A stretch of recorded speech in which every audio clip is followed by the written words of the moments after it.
Welcome everyone back to the Coach Approach. It's your coach Blake of the Black Baker, and today, we're gonna be going over a Sejuani Silver gameplay. Kimchi, I remember a long time ago you asked me if I can do one. I didn't get to it, so hopefully this makes up for it. If you guys would like a free VOD review, I do them each week, every Saturday now. I'm not gonna make it Sunday, but every Saturday, with starting next month, or not next month. I'm sorry, next week. I'll open up the VODs within like Friday night, Saturday morning. You guys can post your op.dg. It will close on Sunday, and then I'll make the VODs on Sunday. That's the plan. Sometimes it's not going to happen though, so I'll spread them out throughout the week, but that's the plan, that I get them done on Sunday. So without further ado, let's get on into it. If you guys like free coaching, remember 200 subscribers and we'll get a free one-on-one session coaching every month or every week, depending on how much you guys want of it. So we are playing Sejuani into Jax here. Jax is not really that great of a jungler, so you shouldn't really be having too much of a threat with Jax. Honestly though, your team is really scale heavy, aside from Teemo, so you really don't have to do anything this game. Pretty much this game, all you need to do is just sit, chill, and just kind of let the game unfold. If you see any mistakes, of course you go ahead and rotate to them, but aside from that, you just kind of let it go.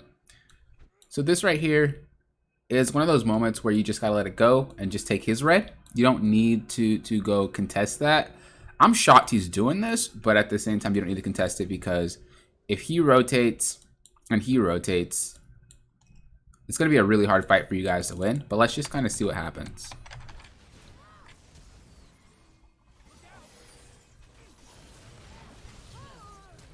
That's pretty much what I thought would happen.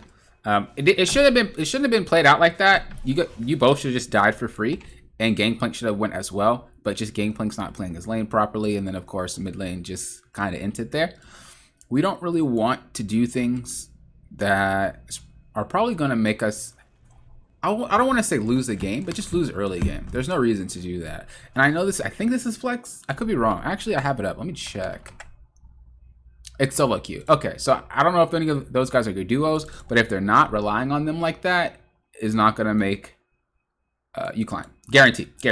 Because sometimes they don't do what you want to do. So just kind of do it, think of it based off the champion. Well, Echo is stronger than Veigar, Jax is stronger than Sejuani, and Gangplank is stronger than Teemo.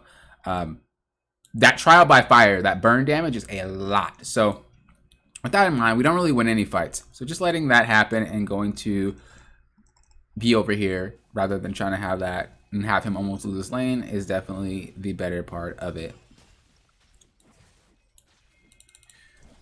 Yeah.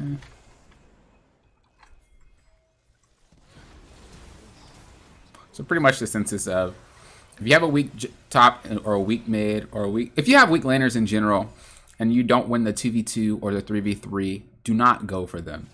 So I actually write that down for you. If you're going to look for fights, make sure you win the 2v2 or 3v3. An easy way to kind of know if you do is, like I said before, just does Echo beat Veigar? Yes. Does Jax beat Sejuani? Yes. So we obviously lose that. Okay, you're doing our clear here, pathing upwards. I like it. Okay, so with this in mind, we know that he's bot side. You have two options. Okay, you want to do something called the ping pong method. What is the ping pong method? I think I've told you this before, but I'm not sure. Pretty much whenever the other jungler does something, you have to do something of equal or greater value. So with that in mind, you have three options. Did I say two? You have three. You can gank top, go mid, or steal his camps. You should be doing one of the three. You should not be farming your raptors into Krugs. Let's see what you do.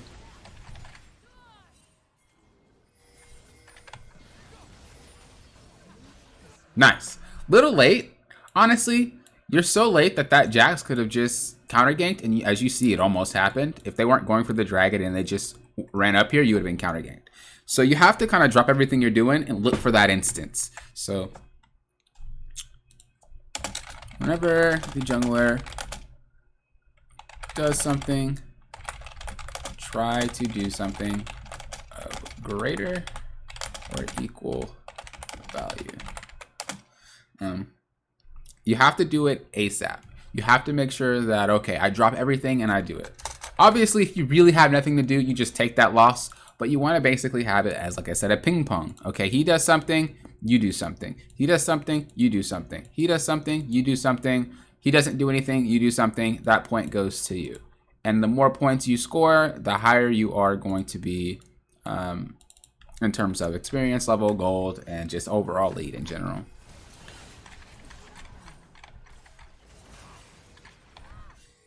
Yep, recall. Good. Nothing you could really do about that.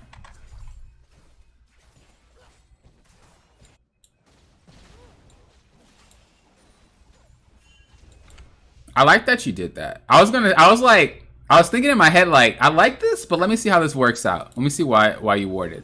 This is a very good idea, right? You knew you could probably be invaded, so you decided to ward, and then start your wolves. That's a very good strategy. A lot of junglers actually don't know how to do that. So for anybody who plays weak junglers, a really good strat is to ward the buff, and then go do another camp. And then if nothing happens, your buff is safe. But usually something does happen, which is what happened right here, and they got out for free. So that was actually a really, really good way to do something. That Jax is really greedy. He definitely should be dead. Yeah, the guy's smoking. I don't know what he was doing, but you played that really, really well. They're just inting now, so I don't really have nothing to say about that. But in terms of that ward and how you played that, fucking beautiful. Beautiful. Okay, Jax is up there. Yep, do something greater or equal value. You're not killing that guy. If you kill him, holy moly. Okay, I was going to say, that's not happening. All right, so you know that he's low. You could probably just sneak a Rift Herald. Okay, you decide to do Krugs. Come back for another gank. Like I said, you're just not killing anybody. You're not that type of jungler. Okay, we don't win the 2v2. Once again, they just kind of botched it, and you got away with, like, trading.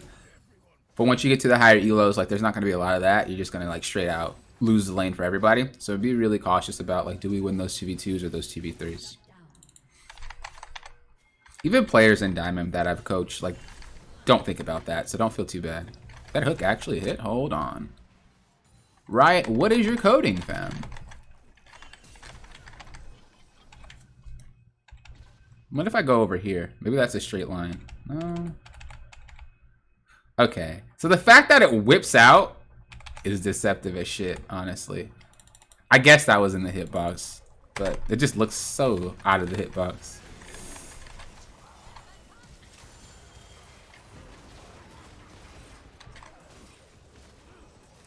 That fucking blows.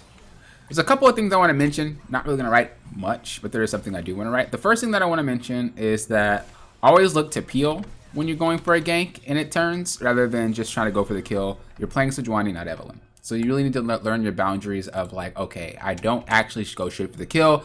I try to peel, lock down someone, and let somebody else get the kill. That's pretty much how you want to run Sejuani. And then as far as what happens here is, before going for a gank, especially as the weaker jungler, make sure you know where their jungler is. Even if you are the stronger jungler, the laners might not be. So you might lose the 3v3.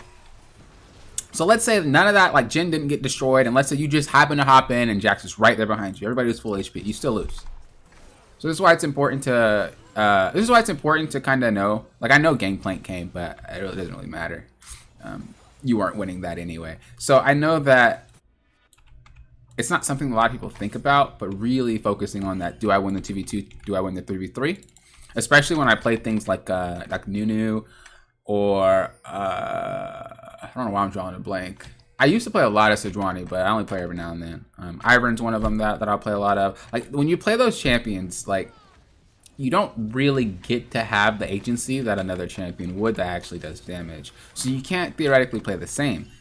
You're going to have to do things a little differently. You're going to have to be more cautious about counter ganks. You're going to have to be more cautious about what fights you take, because you don't actually have the damage, and you're relying on, you know, a teammate to do things for you. I like that you took the Rift Herald. Not just killed it, but actually took it. Okay, backing down, looking for a counter gank here.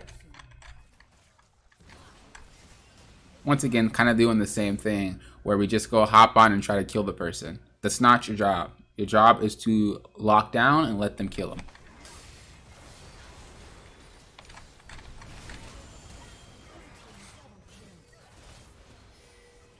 Yeah, you're a disruptor, not a killer.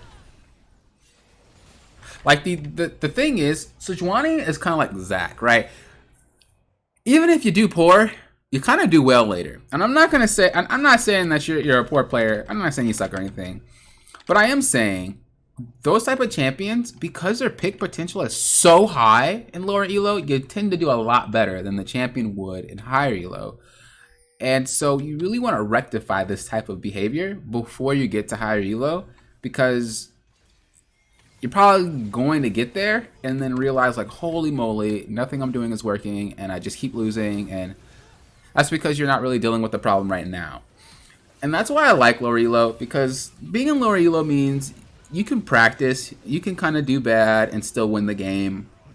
You can you can make plays happen poorly and still win the game and stuff like that, right? In higher elo, you make 1 or 2 mistakes, you're probably done and the game's over.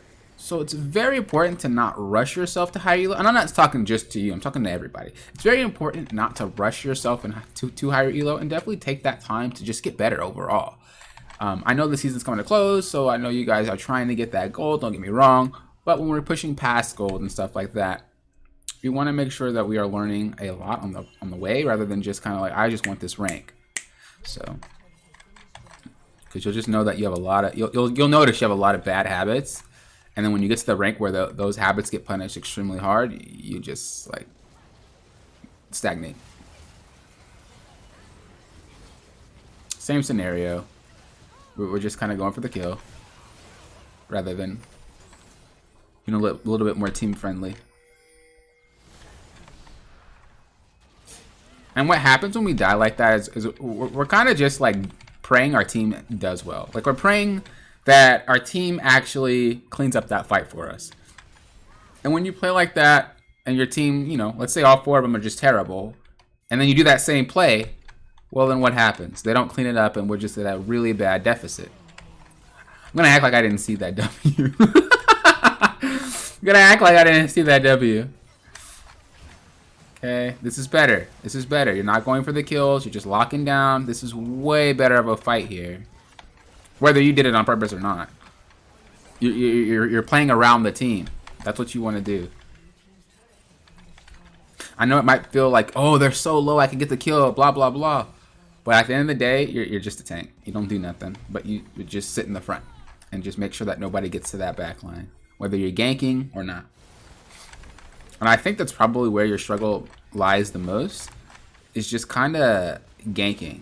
And even when you play Evelynn, I mean, I would still assume that you might have trouble ganking. Mainly because Evelynn's just permanently invisible, so maybe pre-6 you have trouble ganking, and then after 6, of course, you don't. But it just kind of shows in your play that the way you approach ganks, they're not that smooth, so to speak. There's a lot of room for error.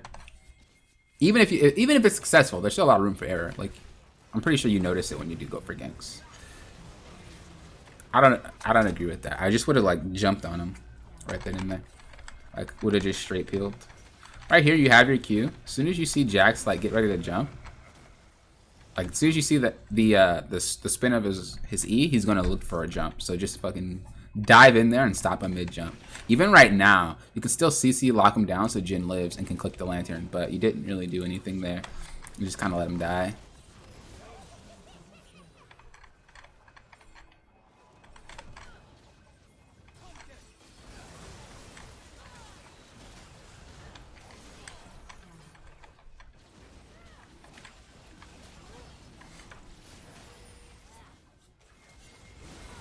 I was like, you definitely could get that. Just look for a reset. This is just kind of overstay. This is very risky. I mean, if you guys get this, kudos, but okay, they just don't pay attention. Because I was like, this is very risky. There's 4 players up right now, and they're not coming to Baron. That's wild. Yeah, that's wild. You shouldn't have gotten away with that. Good call, nonetheless. Good call. I'm not saying like, oh, it was a terrible call. I can't believe you got away. No. It was a good call. It was just risky as hell. And I'm just shocked that nobody like checked. I would assume somebody walks in there and you still get it, but like someone checks. But the fact that nobody checks is hilarious. It was a good call though.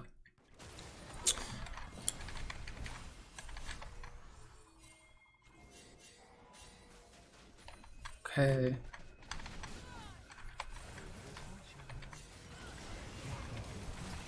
Okay. Yeah, that's how you're supposed to play it. That right there, you learned it real quick. You learned it real quick. Where it's like, all right, let me turn around. Oh, you're on the back instead of going for this kill. Let me turn around. Okay, cool. I don't know what the hell Samara was thinking. She was wilding. And let me go ahead and peel this. All right, this is how you're supposed to play it. Very nice.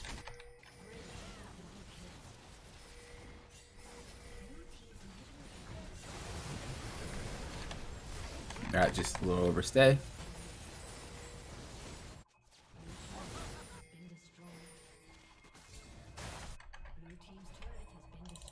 Okay, coming back.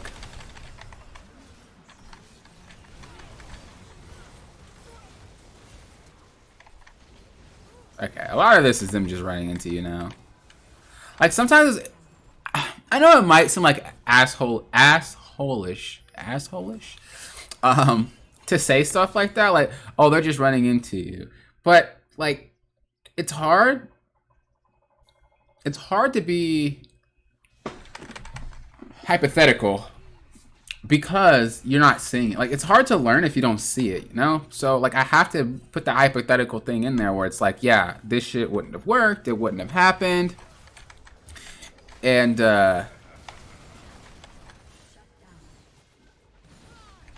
yeah, like it gets you to a point where you like notice they're like kind of just running into you. Like there's not really any team fight happening. It's just kind of like, oh, he did something dumb, we'll catch him out. Oh, he did something dumb, we'll catch him out.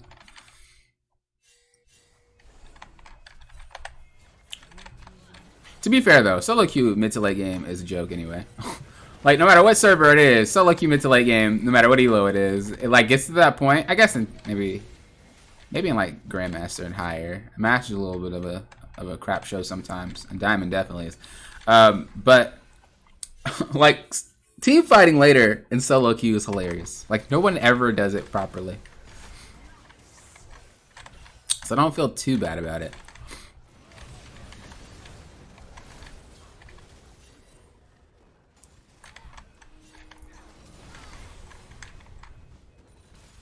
We could just wait for drag. Yeah. That should have been the plan before Vigard died in the first place.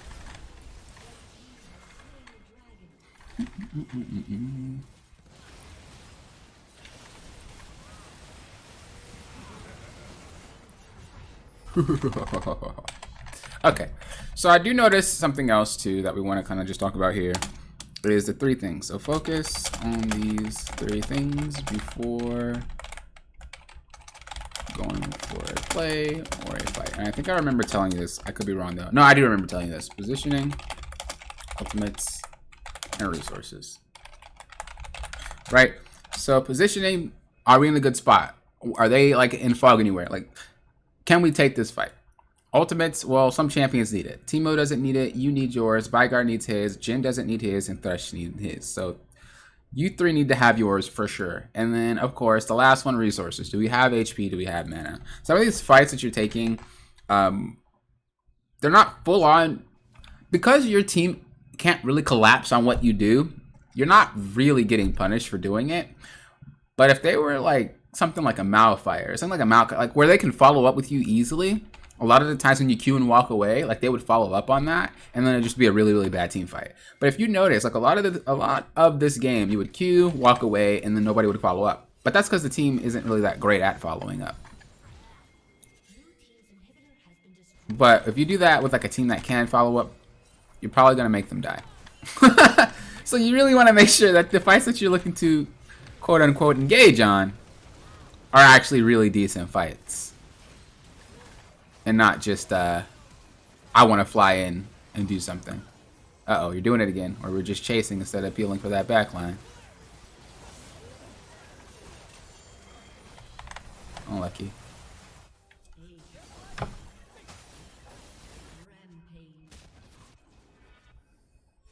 Then we got one final fight here. And I'm going to assume they surrender because there's no way you're winning the game off of this push. Unless someone TP'd. Nah. Maybe Vigard? Nah, they just forfeit.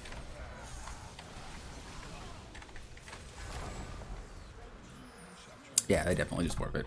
So, as I said before, a lot of these fights are very unscripted. There's like no reason for the fights, and then when the fights happen, there's always just someone being randomly cut out. And of course, that's solo queue. Don't get me wrong. But you're gonna get to an elo where that doesn't happen too frequently. It will happen. Don't get me wrong, but it will happen at a much slower pace. And usually, when that person does fake get caught out, they're faking it, and then of course everybody else shows up and then collapses on them.